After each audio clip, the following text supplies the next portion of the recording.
Hi, my name is Ryan. I am one of the designers for Project Ascension. I'm here with your online workshop.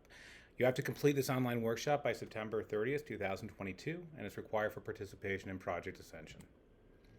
By the end of this workshop, you should understand how this event approaches risk management to create a safer LARP. Be familiar with the tools you have to manage your personal risk and encounter our mechanics for the first time. There's an online quiz that goes along with this workshop. You should have it open right now. We've given a link to you in the email where you received this one. The quiz is open book. It's going to go in order as we present material. The questions will be in the middle, and you can stop the video and answer the questions. It's correctable to 100%. You don't have to worry about your score. You just have to complete it, and then we'll go over any missed questions with you via email. You have until September 30th to complete the online quiz. We have 3 parts to this online workshop. The first one, we're going to talk about our risk management philosophy and what it means when we have a baseline standard and what we mean by a safer LARP. We're going to have risk controls for your personal use. That's our second part, where we're talking about the techniques you can use to manage your personal risk, as well as policies and information for the event. And then finally, we're going to talk about gameplay mechanics, which is my favorite part because we're going to finish up with some new mechanics that we just want to tell you about before you encounter them during the game. So let's start off with risk management. We're going to talk about our approach to it, what we mean by a baseline standard of risk, and how we implement controls. You're going to be hearing the controls a lot. We're going to tell you what they are, the different types, and really what you need to know about them. And by the end, you should be able to have a working knowledge of the system that we use to create a safer LARP. So we use the words risk management because often there's a lot of connotations that people have with safety. Safety is good. Safety is something that we want to be, but sometimes we have a lot of emotion that carry with it, and we want to take a more quantitative approach. So what we do is we put it in terms of risk. LARPs, there's no such thing as a safe LARP, a completely safe LARP. They all have inherent risks. Almost everything you do has inherent risks. But LARPs can have more or fewer risks, and what we want to do is reduce them. We're going to quantify them, and then we implement controls to bring them down to our baseline standards. And everyone involved in the LARP, you, me, all of the staff, all of the participants, and the company itself have to make a risk-aware consent decision to participate and continue to make that decision in order to participate in this LARP. Now, we have some supporting documents. We have all the risk controls and all of our assessments in there. It's attached to the email. If you want to, you can look at that, but it's mostly for us as a designer that we make available to you for the purposes of transparency. Now, we have a baseline standard for our risk assessment. We ask ourselves, how is this LARP more risky than the experience would be if there wasn't a LARP involved? So for Project Ascension, the majority of it takes place in a private event on the Lower East Side of Manhattan in a bar. So we say that's our baseline. If you're going to a bar for a private event in Lower Manhattan, how much risk would you expect? And then what risks are outside of the norm for that we have to bring down? In addition, with our controls, we're going to try and make that even safer. We want this to be the safest private event that you've had in a bar in Lower Manhattan. But our baseline, in order for us to accept the risk, we have to get down to that baseline standard. And we do this through controls. Now, what a control is something that reduces the probability of a hazard occurring or the severity of a hazard if it does occur. A risk is just a quantified hazard. We quantify the probability of it happening and the severity if it does happen. And then what a control does is reduce one of those elements so that we can maintain a baseline risk. Now, we've identified the controls that we'd implement as part of our risk assessment back in March, and this video is part of that. Most of the controls, however, are completely designed directly into the experience. Now, we have 6 different types of controls, but the big thing is they're in 2 categories. We have 3 types of controls that don't require any interaction from you. If we can eliminate a hazard, if we give you equipment to mitigate it, or we have a design to keep it out of play, those are things that you don't have to worry about. But the next 3 involve human factors. There's something that people have to do, and some of them are things that you have to do. So we have training, regulation, and information, and that's what we're going to go through in this workshop. Now, training controls are the big one. A training control is a tool that you use to manage your personal risk. So we're going to give you techniques and one stop that you're going to use to manage your risk. And that's kind of on you to manage your personal risk with. Training is pretty much the most important thing, and if we want, and some of them we're going to be practicing during our onboarding, which will be enroll. Regulation is the next type. It's basically a policy. You have to acknowledge a rule. A code of conduct is an excellent example of that. And any new policies introduced during this workshop, we'll ask a question in the quiz, so we know that you acknowledged it. And finally, information controls are one way. We're going to give out information. This is kind of our lowest form of control on our hierarchy. It's just one more thing that we can do. But you need to remember, whenever we give out just information, we're not getting an acknowledgement from it, so we don't count on you having it. Again, training is the highest form of a human factors control. It's the one that you practice, that we describe on how to do it, and the one that you use training to manage your personal risk. So that brings us to question 1. What type of control allows you to manage your personal risk? A, training, B, regulation, C, information, or D, all of the above. Now remember, a training control can be introduced in this workshop, but we want you to practice at the LARP. At 6 p.m., we're going to have enroll onboarding scenes. All of the premium will definitely have it, and the crews, or the general experience, also have the opportunity at 6 p.m. to have an onboarding scene where we'll practice some of the more important controls. So with that in mind, we could talk about what we talked about in this section, where it is how do we approach risk management for a safer LARP. And first thing we do is acknowledge there's no such thing as a safe LARP. We're just managing levels of risk and making a risk-aware consent decision. Next, we're going to use controls to maintain a baseline standard of risk, which for us is a private event at a bar on the Lower East Side. And then engaging with our participants with training, regulation, and information. This is our risk management system. So what risk controls do you have to use? In this section, we're going to go over some of the policies. We're going to start with policies or regulation. We're going to give you some information on the resources that you have available. And then we're going to go with 3 LARP techniques and 1 stop to calibrate your role play for your personal comfort. And by the end, you should have a good grasp of these tools and can use them to manage your own risk. So what are our policies? Everybody's already acknowledged the Code of Conduct and Anti-Harassment Training. We also have links to that in the email that accompanied this presentation. You also need to know about our alcohol policy, so I'm going to read it to you verbatim. Absolutely no alcohol is allowed at this LARP. You may consume responsibly, but under no circumstances can you drink and drive. If necessary, we will take action to ensure your drinking does not impact your safety or the safety of others. That last sentence, we're primarily talking about if we see you drink and drive. We have a buddy system policy, but we don't do policies that we can't enforce or can't monitor. So we're just encouraging the use of the buddy system. There's not much that we can do if you go off on your own, but we want you to always go somewhere with a buddy. Now, this is an internal policy worth mentioning. We do not routinely engage with law enforcement. There's almost no circumstances where we will ever contact a law enforcement official. We might call a paramedic, we might call an EMT, we might call a fire department. Luckily, we haven't had to do anything yet, but we're not going to call the cops. The one exception to that, if we see you getting into a car and we believe that you are under the influence and are a danger to yourself or others, at that point, the danger of you driving that vehicle outweighs other dangers, and we will notify law enforcement if we see you trying to drink and drive. So please do not drink and drive. That is a 1 foot stomp right there. So for our alcohol policy, we have question 2. Which of these statements reflect our alcohol policy? A, you cannot bring outside alcohol into this LARP. B, under no circumstances shall you drink and drive. C, if we believe your drinking poses a risk to your safety or the safety of others, we will take action. Or D, all of the above. Question 3. What policies do we have in effect at Project Ascension? A, our Code of Conduct and Anti-Harassment Policy as stated on the website. B, an alcohol policy as stated in this workshop. C, we highly encourage the use of the buddy system. Or D, all of the above. Here are some resources that you have available during play. So we talked about policy, now let's talk about information.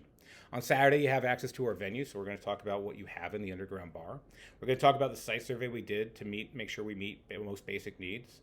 You're always going to have access to the Discord server, so we'll talk about that. And then we want to let you know that we have a participant advocate available throughout the LARP. So let's look at all these 4 things.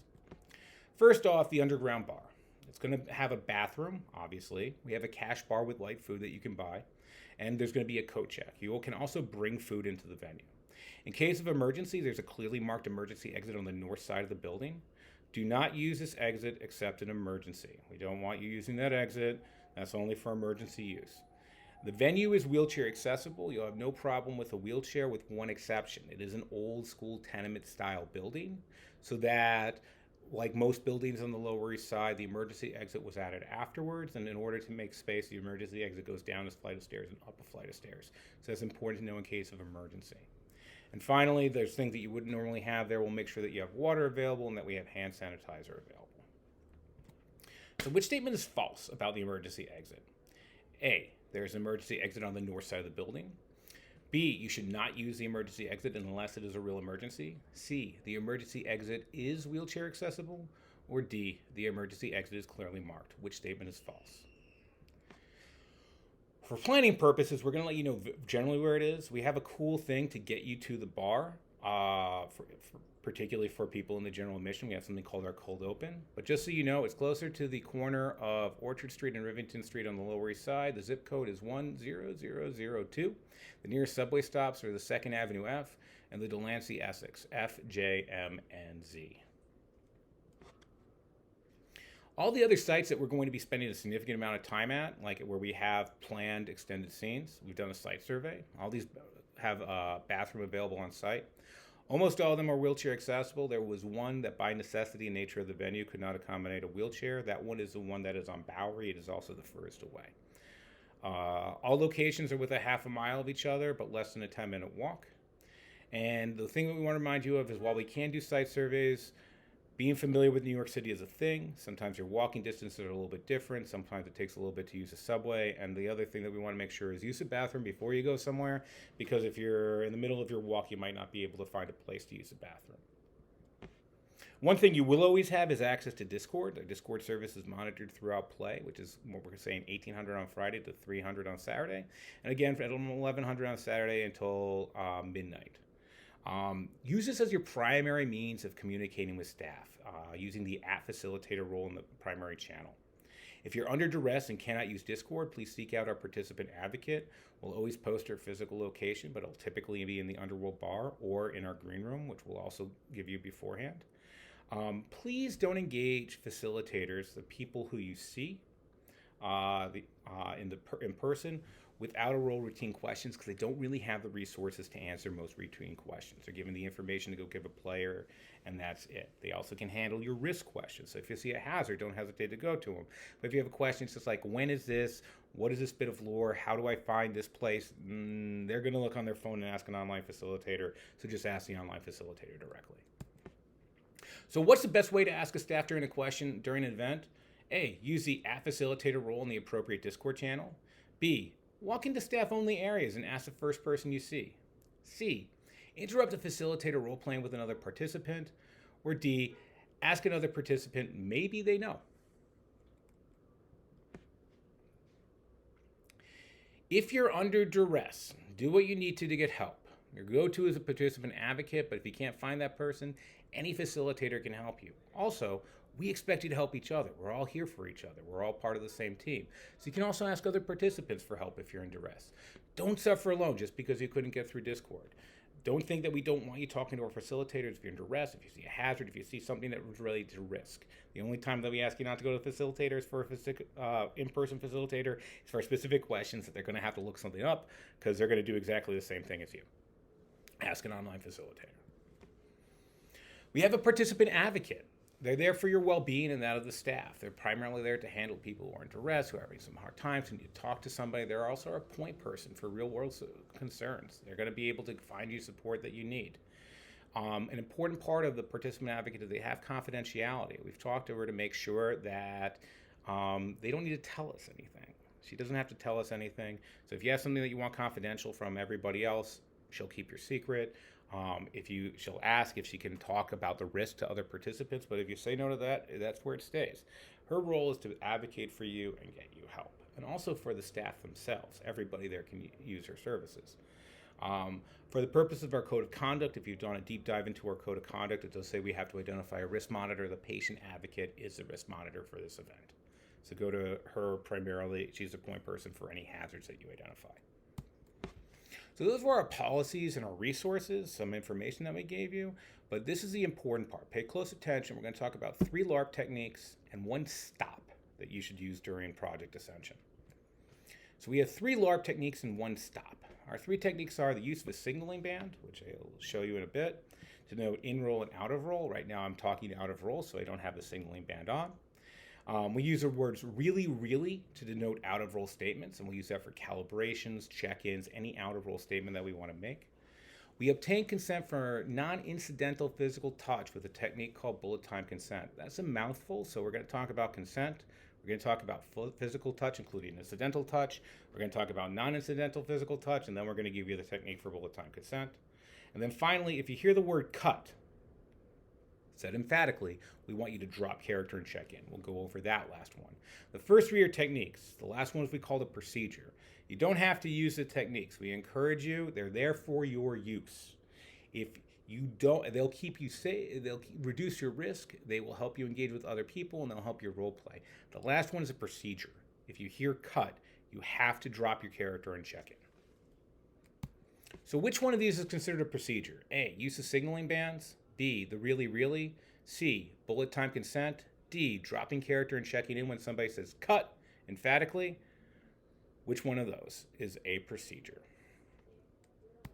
So let's talk about the signaling bands. These are gray sweatbands that you wear on your left wrist when you're in roll like so. This would denote that I am in roll right now.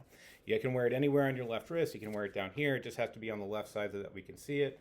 You can make it however is comfortable for you. But this shows that you're in roll. You could take off the band and, if necessary, touch your face, and then you're out of roll. You just hold it up. This is a sign that you're out of roll.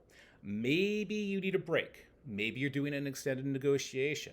Maybe you need people to not talk to you and leave you alone, and you just want to leave the bar.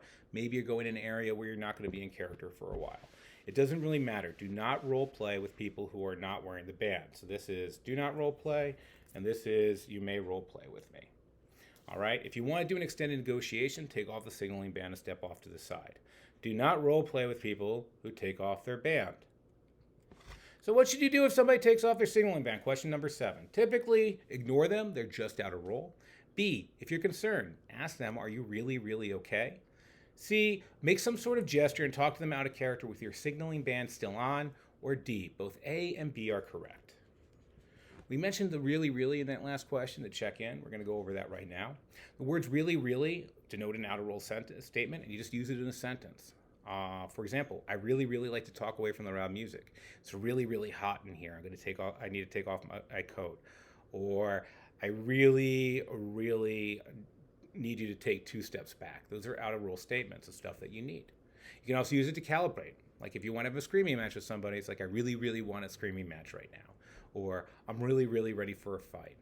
Or can I really, really hold you? Those are the sort of things that are verbal calibration. Use a really, really to say this is an out-of-roll statement. And then I move on.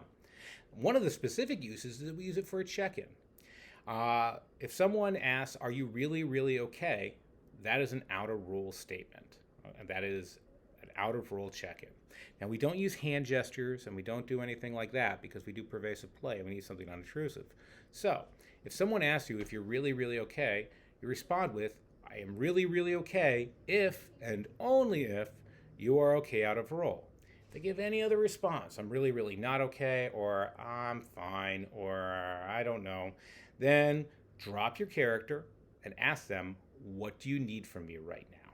That is our check-in, and that is your response. What do you need from me right now? So how do we use the words really, really? A, to convey a statement is out of roll. B, it can be used to calibrate role play. C, we use it as a check-in with the phrase, are you really, really okay? Or D, all of the above. So we're going to talk about bullet time consent, but like I said, we have a lot to talk about. Before we talk about bullet time consent, we have to talk about non-incidental physical touch. We have to talk about incidental touch before that, but it all comes down to consent. So let's talk about consent in general. Every interaction at Project Ascension requires consent. For the most part, you consent to role play by being there. There's going to be people at some point in time that you might interact with who are not part of the LARP who did not consent to role play with you. Don't role play with them. If you go to another bar and you talk to a bartender, that bartender hasn't consented to talking about stringers or, hey, what's up with the Fenris protocol or anything like that. But they are a bartender and they consented to take your order and give you a drink and you take your money. So remember, don't role play with non-participants. They did not consent. When you do consent at a LARP, like Project Ascension, there's three groups of people involved. So if I say, I really, really want to kiss you right now, that kiss is between two people, me and the person I'm kissing. Both of us have to consent to that. However, everybody around has to consent for that to happen in their area, which is why we go into specific things you can't do. And then the people who are running the game, myself and Jay, also have to take responsibility for everything you do, so we don't give consent for certain things. So remember, when you do something, say, hey, have the LARP runners given consent for this. Now, everything involves consent, but some things are higher risk than others. A handshake does carry risks. Some people have issues with their hands being touched. They don't want to shake hands. They might not want to interact with you personally. There is harm that can occur there. However, the risk of harm there is generally less probable and severe than touching in an inappropriate place like the chest, groin, or buttocks. So some things require a higher level of consent. We don't want to use that high level of consent for everything because people will stop using it. If I say I need to get positive verbal consent before I give you a handshake when I can just put out my hand, you put out your hand and shake my hand, that's going to lead to what we call extinction behavior, and the use of higher levels of consent will be used less often when they're needed. So we are focused on these high-risk situations involving consent. That's where we're trying to bring it to the baseline level. So we've identified some of them, and the ones that we identified we're going to talk about. Now, here's the thing to remember with consent-based role play. We're all humans. We all make mistakes. We all bring our own experience to LARP. Consent-based role play is a skill. It's something that some people have done more of and some people have done less of, and that's fine. And some people take to it easily and some people have trouble with it. We're not here to train you to be experts in consent-based role play. We don't know how that's going to go. We trust you to do your best and take care of each other and be patient with people. Instead, we're focusing on preventing outer role harm. And to do that, we're emphasizing special consent for two forms of role play: non-incidental physical touch and sexually explicit role play. Now, to talk about non-incidental physical touch, I have to tell you what incidental physical touch is. All right, incidental is something that we would expect at a social gathering. That is something that we would normally have happen to us, like a handshake, maybe a hug. Somebody bumps into you at a bar and says they're sorry. Sometimes incidental contact requires consent, like a handshake. I put out my hand, you put out your hand, take my hand, and boom, that's consent right there. Other kinds include hugging. Some people don't want to be hugged, so we make a special point to say, put out your hands if you want to hug, put out your hands to accept it, and then do it like that. And that kind of forms the basis for bullet time consent. However, that's an example of incidental. The bottom line with incidental contact is we expect you not to touch anybody without their consent, incidental or otherwise, but it's okay if you get incidental consent to use incidental contact. Now, other forms of contact don't have a socially established gesture or a clear way of signaling consent. So we have a special technique there that's somewhat unintrusive but very definite called bullet time consent that we want you to use. Now, it could include restraining somebody, holding them while they cry, or even kissing somebody without more explicit sexual contact. After that, we get into sexually explicit role play. Now, sometimes we might not be certain if something is incidental or non-incidental. When in doubt, it's non-incidental. We don't need you to worry about, hey, can I pick up on the social cue to make sure it's incidental or non-incidental? Because you'll never go wrong assuming it's non-incidental. So if you have a doubt or you're worried about it, assume it's non-incidental and use bullet time consent. So bullet time consent consists of three parts. I'm going to talk about it and I'm going to demonstrate it. First is a gesture that can clearly be seen that stops short of contact. It's going to be followed by a visual acknowledgement of the gesture and not point away. So that is the person looking at it and not point away. And then you slowly complete the gesture and make physical contact. So I'm going to demonstrate this. It's only me here, so you kind of have to use your imagination. But if I reach up to touch my face, right? I'm going to come up slowly to touch my face and I'm going to stop. I'm not going to move until I look at it. I'm going to look at it, not pull away, and you're going to slowly touch it. And that is bullet time consent. Now, how does bullet time consent not work? Let's start with the first thing. You can't go fast. Don't do that. It's nice and slow. It's gentle, right? You're not going to move until I make visual contact and don't pull away. So if I make visual contact, you're not going to go jump in. You're going to make visual contact, pause, because I might pull away, and then you don't want to complete it. So that's how you say a no to bullet time consent. So you go, you put your hand up, and then when you look at it, you complete it. The look is very important, okay? This does not include stage violence. That is, must be negotiated beforehand out of role, and we're going to discuss in the gameplay mechanics. All right? Another form of special consent is sexually explicit role play, which includes, I'm going to define it for you, any touching or display of genitals, so that's automatically sexual, as well as touching another's chest or buttocks. It can include exposing one's chest or buttocks if combined physical touch. So if I am partially nude and I'm touching somebody, assume that's sexually explicit role play. It's only permitted after completing the sexuality workshop at 2 p.m. on Friday, and it's only going to be in one specific place, which we'll talk about in gameplay. That'll be in Spider's Parlor. Further, we're going to have further limits on it. There are not going to be any genitalia involved in this LARP. So you don't need to worry about seeing anyone's genitalia, and there should be no touching of genitalia throughout the LARP. So, some questions. Which of the following statements are true about consent? A, every interaction in Project Ascension requires consent. B, consent in Project Ascension always involves three groups: the people involved, the people present but not involved, and the people running Project Ascension. C, our risk management system focuses on high-risk situations involving consent. Or D, all of the above. What types of physical contact require special consent? A, incidental physical contact. B, non-incidental physical contact. C, sexually explicit role play. Or D, both B and C are correct. What kind of consent is involved for stage combat? A, bullet time consent. B, all stage violence must be negotiated out of role. C, both participants have to attend a special workshop. Or D, there's no special consent required for stage combat. What statement is false about bullet time consent? What statement is not true? A, bullet time consent is used to negotiate incidental contact. B, bullet time consent is not meant to support sexually explicit role play or stage violence. These require additional controls. C, bullet time consent requires a person being touched to have visual acknowledgement of the gesture. Or D, bullet time consent has three parts. So we talked about three techniques to mitigate. This is for your use. If you don't use these techniques, you're not necessarily doing anything wrong. You can be well within the bounds of good and enjoyable role play, within the bounds of our code of conduct if you never use any of these good techniques.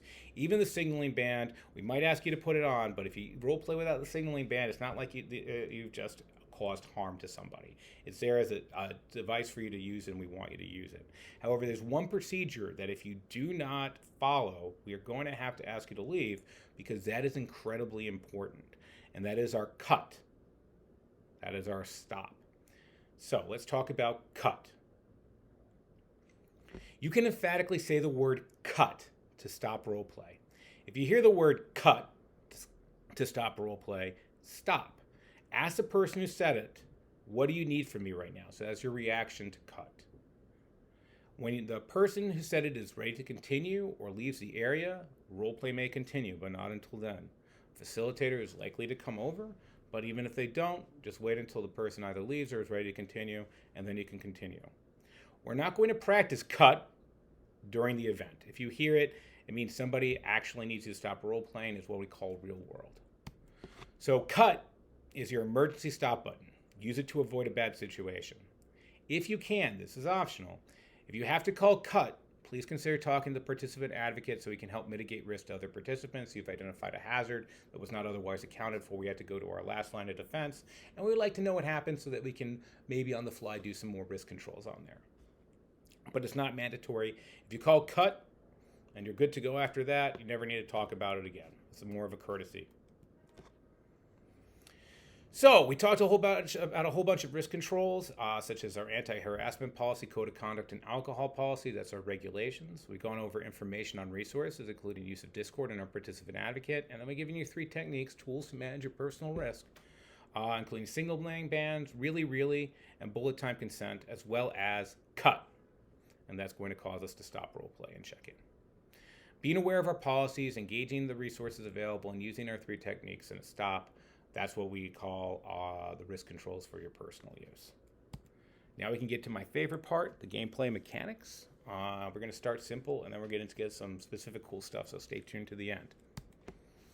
In this section, we're going to cover working with facilitators. We're going to take a lot of time talking about physical activities, because this is a what you see is what you get LARP. We're going to talk about athletics, or lack thereof, sexually explicit role play, theft, and stage violence. And then we got 2 special mechanics, which we're really eager to tell you about, just so that you're aware that they're there: panopticon levels and passes and trains. By the end, we're going to introduce you to everything you're going to hear. So out of roll, you've heard it, and then you'll hear it again in roll if it's something that you're actually going to encounter. So facilitators are a key part of our design. Most of our mechanics meet you through facilitators, and by that we mean the people who are in the room. We have a 5-to-1 facilitator to participant ratio. That means that there is 5 of you for every one of us, which is an extraordinary number. When I start counting in online facilitators, our runtime staff, the production team, our player advocate, our runtime director, our DJ, it's actually, we have more than half of the people in the room are going to be staff, which is extraordinary.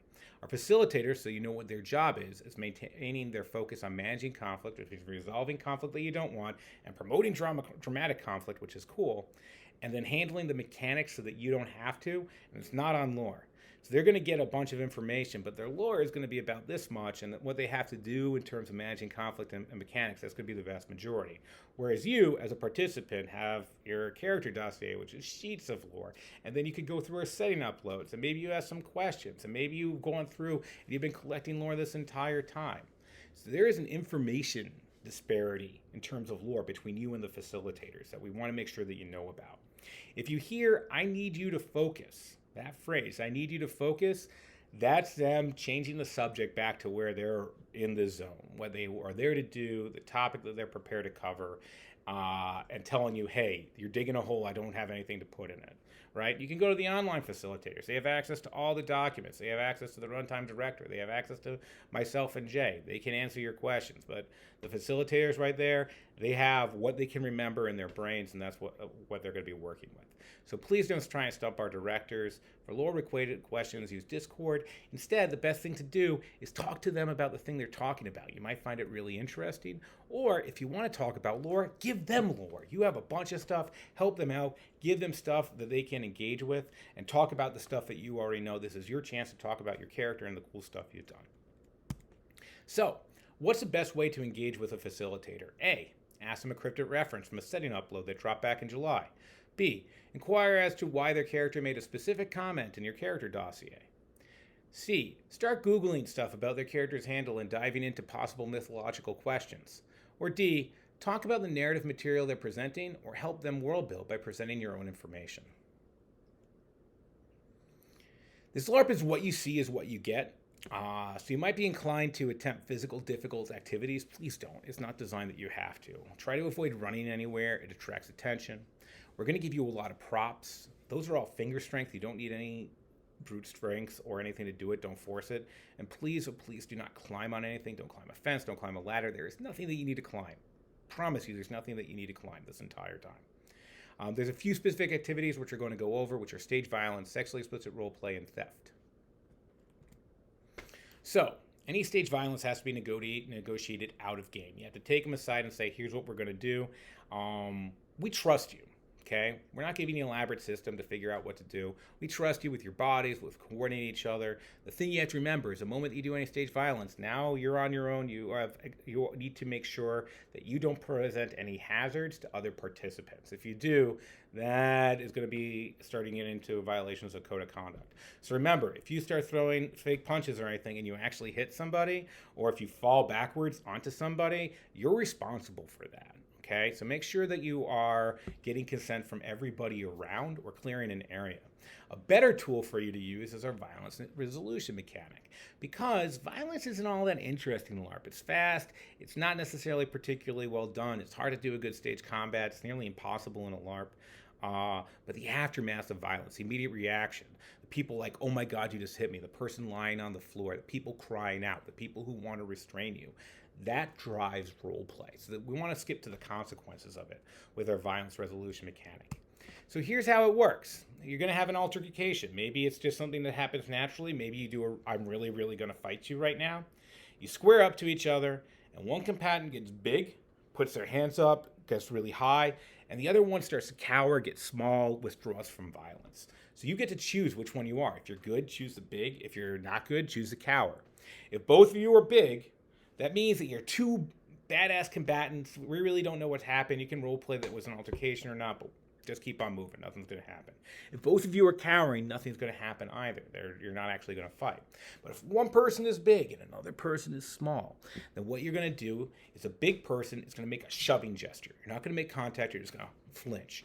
And that's a sign for the one who lost the fight, the one who cowered, to role play, to decide how they lost, what the consequences are, and then role play those out. So if I am losing a fight, I'm going to decide I'm pushed down and, oh my God, I broke my arm, right? Like, how could they do that? I get to decide what the consequences are as a person who lost the fight. The big person gets to win and the loser gets to decide. There's one exception. If an NPC, if a facilitator character raises their fist above their head and gestures at you, you just suffer grievously bodily harm, or death. You get to choose whether you are really messed up and beaten up or if you're dead. You get to choose that. Only one NPC will have that ability, but when that NPC makes their presence known and they will be appropriate height and you will see the gesture, don't actually try to mob them. They will just beat up everybody in the room like the Terminator will go in there like gangbusters. So, once again, that's a fist above the head and they're going to gesture at somebody. That means that you just got beaten up and you should lie down either unconscious or dead. How do we know you're unconscious or dead? Characters will die during this LARP. Here's how we handle dead bodies. The Panopticon notices death. The Panopticon, for those of you who haven't looked at the setting documents, is a system of surveillance and controls that conspiracy uses to watch over almost everything, right? So anywhere you go, if there's a dead body, the conspiracy is going to be there. There's going to be a lot of attention. You have to get out of there. So if you die anywhere other than the underworld bar, which is a dead zone, which we'll talk about in a little bit, you have 5 minutes to vacate the area. So if you see a dead body, take 5 minutes to role play and get out of there. The reason we do that is so that we don't have somebody tying up the space role playing a dead body. Assume that somebody came and got the body as soon as you leave. The way to tell somebody's dead versus unconscious, dead people face down. If somebody is lying face down or on their stomach, so they're looking down, that is a dead body. Unconscious people, if you're just role-playing unconscious, you're not dead yet, you lie on your back, you're face up. If you die in the underworld, we want you to have time. There's going to be some people who die in the underworld. It should be a smaller number, at least during the LARP. Somebody should pick you up with your consent. They can say, I'm really going to pick them up right now. Or you can take your signaling band off to say, I'm done playing dead now, and now you just get up and walk out of the bar. And then we're going to have something for you. Remember, these are only if people die during there. Everybody in the bar at the end will die, but you don't need to fall down at the very end of the bar. There will be a dramatic release. You'll know when the LARP is over and just realize your character met their fate. But once again, if you are in the underworld bar, either take your band off when you're ready to be done playing dead, or somebody will carry you out. If you are anywhere other than the underground bar and you find a dead body lying face down, give it 5 minutes and then make sure you're out of the area out of consideration for the person playing dead. So 14, what are the steps of the violence resolution mechanic? First, 2 people square up and decide to fight. A person get big or small, it's their decision. If one person is big and the other is small, the big person gestures to the small one role plays having lost a fight. Or D, all of the above. Question 15. What should you do if you die in the underworld? A, lay on your back. B, lay on your stomach for 5 minutes and get up and walk away. C, lay on your stomach or similar position until someone carries you away and you remove your signaling band. Or D, no one will die in the underworld. That's if you die in the underworld bar. What does it mean if you see a character laying on their stomach outside the underworld? On their stomach outside the underworld. A, that character is dead. B, that character is alive. C, you have 5 minutes to leave the area. Or D, both A and C are correct. Sexually explicit roleplay might occur in Spider's Parlor on Friday night. We'll notify you of a location called Spider's Parlor. There are 3 areas in Spider's Parlor. They will be zoned for nudity, kissing, and the touching of chest and buttocks. You will not see any activities or see genitals in that area. If you attend the sexuality workshop at 2 p.m. on Friday, October 7th, you may engage in limited sexual activity in the area.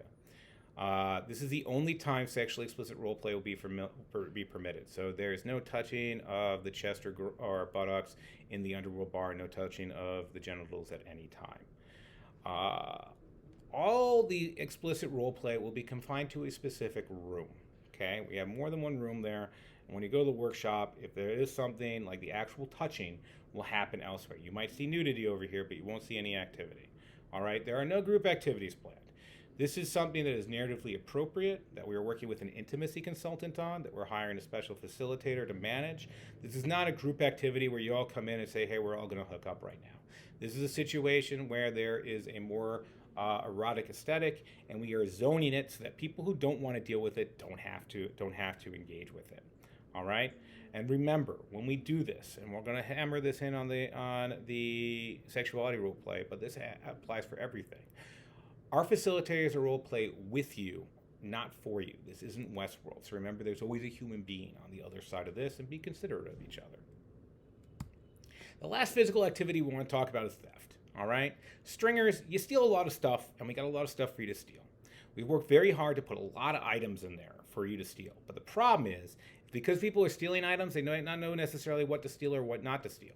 So we're putting it on you and making it your responsibility to make sure that within bounds, you're not bringing in things that you don't want messed with, people to touch. So the number one thing is, if you don't want anybody to touch it, don't bring it to the underground bar. All right? Don't bring it with you to Project Ascension if you don't want anybody else to touch it. If you have something important to bring, we have a code check. Use a code check and we'll keep it safe and nobody will touch it for the event. If it's something you need to keep on you, it's important to have on you, like medication, put it in a plastic bag. Do not take anything in a plastic bag. That plastic bag should be safe. But expect people to go through pockets of coats that you're not wearing. Expect people to go through bags that you put down. Expect people to pick up things that you put down, with a couple exceptions that we're going to go over. So to protect your valuables and reduce confusion, just don't bring it, check it, or put it in a plastic bag. So here are things that you can never steal, all right? You can't pick the pockets of anything actively worn. Why? Because then you're touching a person, and that is non-consensual touch. So don't try and pick anybody's pockets. If somebody takes off their jacket, you can go through the pockets, but you can't do it. You can't steal any bag, briefcase, or other carrier object that doesn't have a pink paper tag on it. You can still go through it, but don't touch anything in a plastic bag. So if you have stuff in your purse you don't want to touch, put it in a plastic bag. Get a big plastic bag, get a small plastic bag, however you want, and that's the stuff. The reason that we do it like that is so that if you have this really cool thing, that you can't just put it in your bag and it's out of play. All right, so that's why we have that rule. Finally, any phone, tablet, or computer that doesn't have a pink circular sticker on it, if you don't see the pink on it, you can't steal it. There's a lot of electronics. People need their phones, so don't take anything that doesn't have any electronic device that doesn't have a pink sticker on it. And finally, there's the stuff that's always off limit. Any accessibility device, including glasses, but here at AIDS Wheelchairs, any accessibility device, don't touch that. Any articles of clothing, don't actually steal the articles of clothing. If somebody puts their jacket down, don't take their jacket in case they want to put it on later. And then you can't steal any actual money. Don't steal people. Don't touch anybody's money. Don't touch anybody's wallet. And don't touch anything in a plastic bag. The one thing that's not on here that we considered but we looked at are keys. The problem with keys is they get a lot of rugged wear and tear. We don't have a really good way of tagging them. And there are keys in play. So if you have a key, right, put it in your plastic bag, please. And then it'll be safe there. Nobody will touch it. There's no reason for you to have your keys out or anything like that, because your key to your home or your hotel room, that shouldn't be anything. So just keep the keys out, because there's a lot of keys floating around and we don't want you to lose your keys. So, which of these can you not steal? Which of these are off limit? A set of keys left out on the bar, a wallet that's been dropped on the floor, a cell phone with a pink circular sticker on the back, a backpack with a pink paper tag attached to it. Which one of these statements is false? Which one of these is not true? What can you do if you don't want another participant to touch one of your items? A, put it in a plastic baggie. B, check it with a code check. C, not bring it to Project Ascension. Or D, assume people will know not to touch your stuff in a LARP that's all about stealing physical items. At the end, we're going to identify a lost and found. We're going to say, stop what you're doing before you do anything else. Go get the stuff that you stole and put it on a table. That way, we get back our props, and B, if you stole something, it goes there. We really want to put it on the lost and found. We will remind you immediately at the end to do so. Now we get to the fun part, my favorite part, gameplay mechanics. During the LARP, you're going to get familiar with the panopticon. We have a setting document out on it. It's the last one. If you go to the important links on the Discord, you get to read all about the panopticon. But the short version of it is a system of surveillance and control that the conspiracy uses to monitor all of New York City. It's one of the reasons why you can't just leave New York City as a panopticon. So you want to behave in the panopticon because as stringers, you don't have an ident code, so you look suspicious anyway, so you don't want to draw attention. So we have different levels of how closely people are monitoring the panopticon. Green indicates an area is safe for stringers. Outer role, you're encouraged to role play there. We want you to go there. So if we open up a location, we're going to say this area is green. Go there, hang out, you're in no problem. Do whatever you want within the rules and boundaries that we've established. Yellow indicates an area is stringers can go there as long as they don't attract attention. Most of New York City will be yellow for most of the game. We're talking about pervasive play where you go to, a bar or a restaurant, you stay in character. This means don't let anybody know you're LARPing. That's pretty much what that means out of character.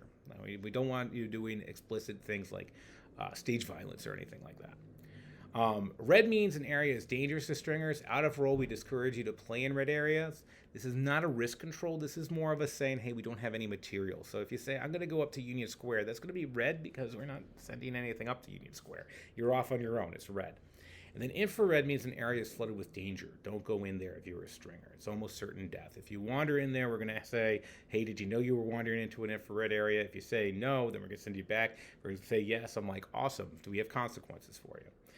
Don't play in infrared areas, but we're out of role. We're using that to up tension and bring everybody together. It is not a risk management mechanic.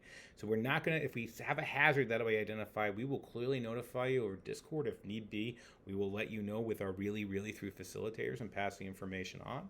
However, infrared, which you'll be notified via Discord, does not mean that there is an out-of-world safety hazard. You can still go there. All right. If you don't need to enter an infrared area, you want to leave the bar, for example, when we declare a place and go to a place that we call infrared, you can take off your signaling band and do so out of role. Once an area becomes infrared, you'll be informed. So what does infrared mean in relation to the panopticon? A, it's in role, an area is dangerous and it means certain death. B, in role, you're not allowed to enter that area. C, out of role, you can't enter that area due to safety concerns, or both A or D, both A and B are correct.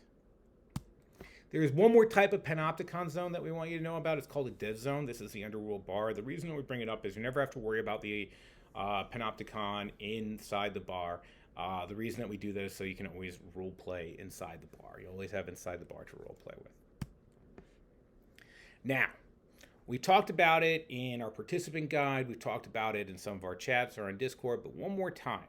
In Project Ascension, your character has three options: ascend, escape, or die. Ascension is where you figure out what's actually going on with the conspiracy. You get out of purgatory and you ascend to see what lies beyond purgatory.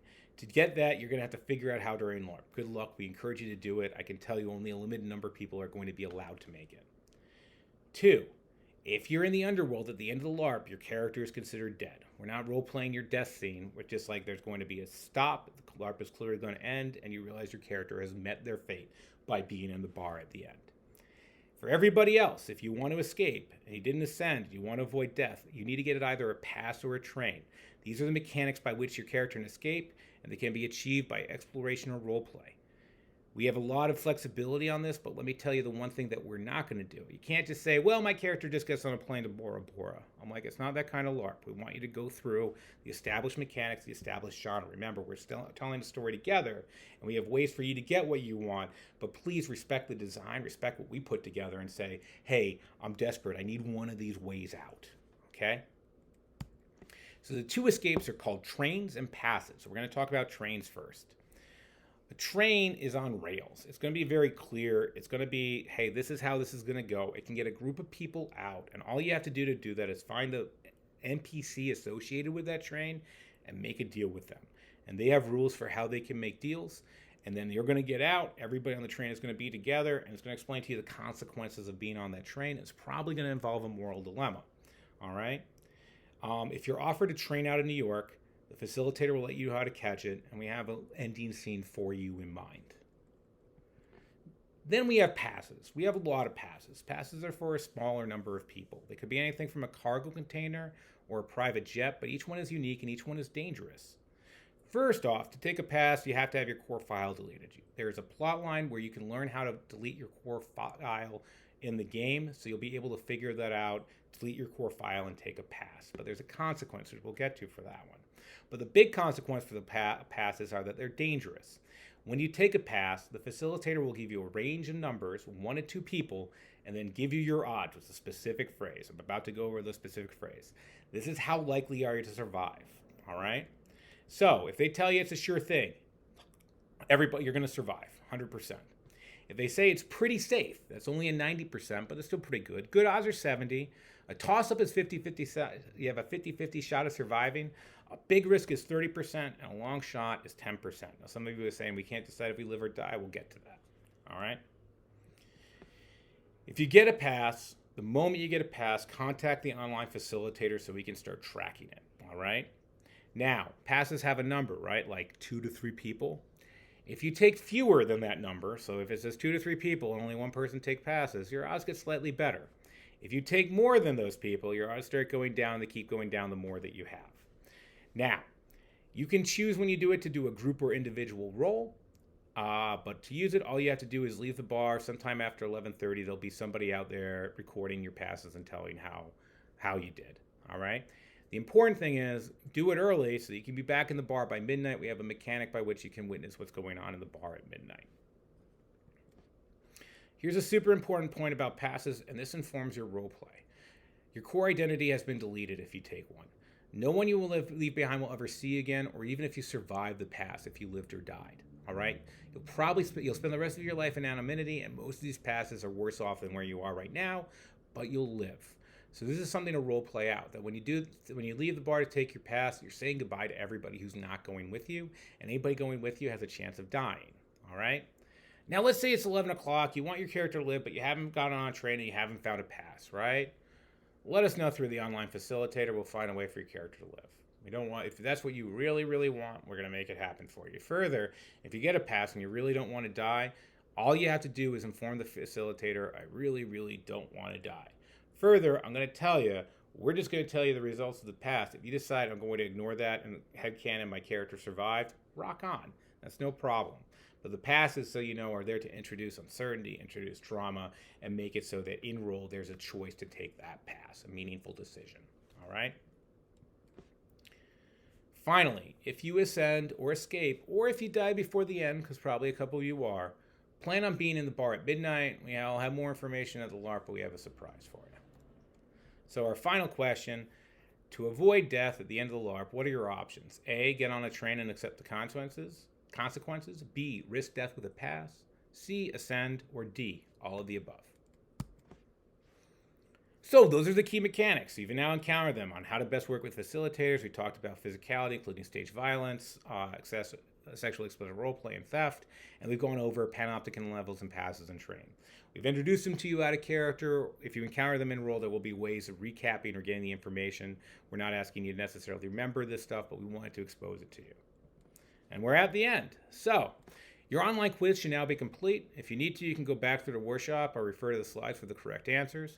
Once you complete it, we'll grade it and get back to you no later than October 3rd. All right? We've also sent supporting documents with this quiz. Feel free to look over them if you want more information. And just to summarize everything we went over our approach to risk management, which is to use controls to maintain our baseline standard. We talked about what tools we can use to manage our personal risk, which include our policies, our resources available, and the 3 techniques at a stop, which would be the use of signaling bands, so really, bullet time consent, and cut. And then what mechanics might you encounter in this LARP? We talked about mechanics, but we'll go over them in roll as they come up. If you have any questions, please email us at crew@sinkingshipcreations.com. Again, my name is Ryan. I'm looking forward to seeing you all in Purgatory, and thank you for spending an hour with me.